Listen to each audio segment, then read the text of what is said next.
안녕하십니까? 경남 소식입니다.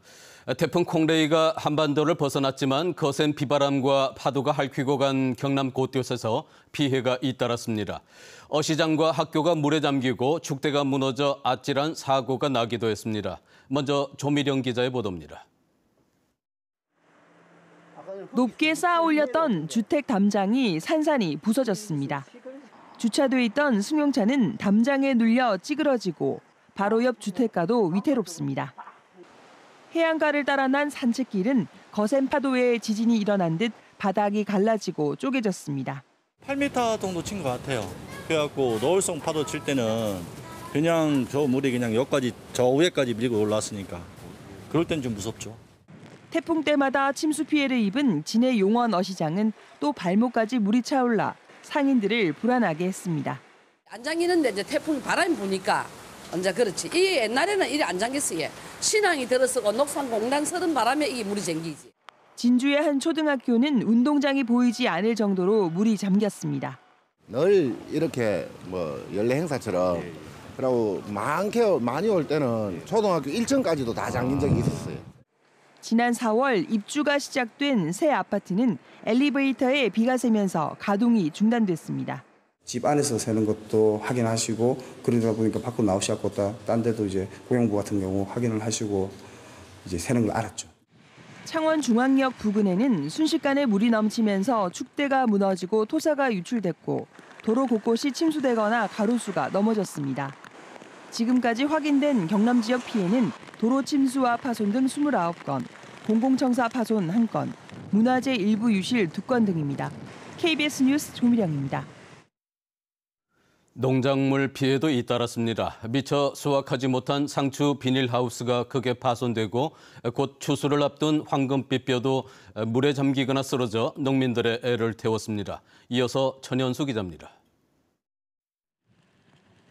상추를 키우던 비닐하우스의 비닐은 모조리 날아가고 앙상이 남은 철구조물은 곳곳이 찌그러졌습니다.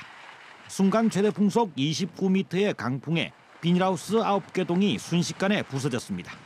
거센 비바람에 여린 상추는 상품성을 잃었습니다.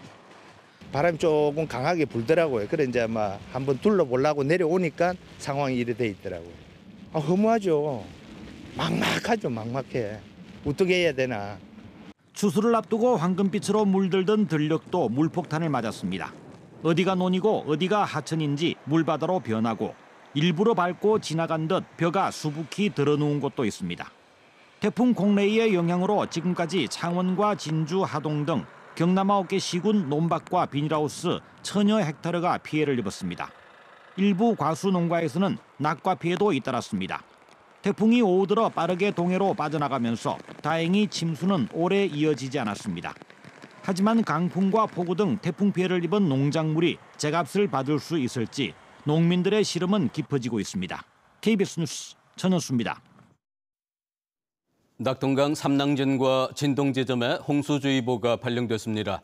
낙동강 홍수통제소는 낙동강 상류와 유역에 내린 많은 비로 오늘 오후 삼낭진에 이어서 진동지점에도 홍수주의보를 발령했습니다. 낙동강 홍수통제소는 삼낭진 하류지점, 밀양과 김해 대동 등의 하천변 수위가 크게 오를 것으로 보고 각별한 주의를 당부했습니다. 태풍의 영향으로 어제와 오늘 이틀 휴장했던 진주 남강 유등축제가 내일 다시 열립니다. 진주시는 강풍과 폭우 피해로 인한 유등과 부교 보수 작업을 마무리하고 내일 축제를 재개하기로 했습니다. 같은 기간 휴장했던 산청 한방약초축제도 내일 오전 9시부터 정상 운영됩니다. 민관 방북단에 포함된 박승호 경상남도 행정부지사가 2박 3일의 일정을 마치고 오늘 돌아왔습니다. 박 부지사는 북측 민족화해협의회와 만난 자리에서 경남과의 경제 교류를 비롯해 농업과 수산양식, 축산 등 협력 사업과 내년 평양 국제마라톤 대회에 선수 150명의 출전 등을 요청했다고 밝혔습니다. 성매매를 하다가 적발돼 처벌받은 경남 지역 공무원이 전국 17개 광역시도 가운데 두 번째로 많은 것으로 조사됐습니다. 국회 행정안전위원회 소속 소병훈 의원이 경찰청에서 받은 국정감사 자료를 보면 경남이 서울에 이어서 두 번째로 많습니다. 경남 소식이었습니다.